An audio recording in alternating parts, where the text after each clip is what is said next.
Good evening, pilgrims. Today I set out early in the morning toward one of the most impressive places in the ancient world, the Roman Forum. For centuries, this was the heart of the Roman Empire. Emperors, senators, generals, merchants, and ordinary citizens all walked these very streets.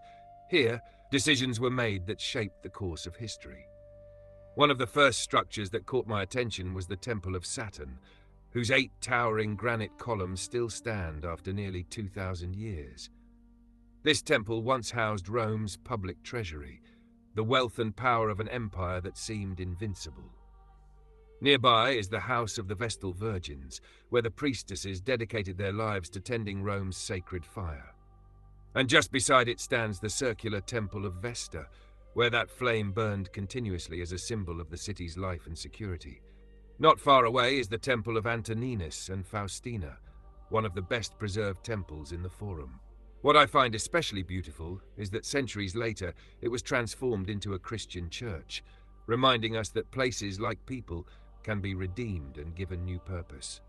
It was also here in 1209 that Saint Francis of Assisi walked while seeking approval from Pope Innocent III to establish what would become the Franciscan order. Tradition tells us that he prayed at the nearby church of Santa Maria Nova, now known as Santa Francesca Romana.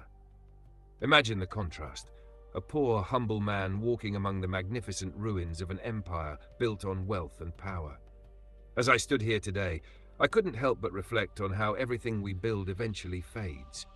Kingdoms rise and fall, treasuries empty, temples become ruins. Yet love, humility, compassion, and faith continue to transform lives long after stones begin to crumble. Perhaps that's the lesson the Roman Forum quietly teaches us. We spend so much of our lives building careers, collecting possessions, and seeking recognition. But in the end, what truly lasts is not what we possess, but who we become and how deeply we have loved. May we spend our lives building something that time cannot destroy. Pax it bonum, peace and all good.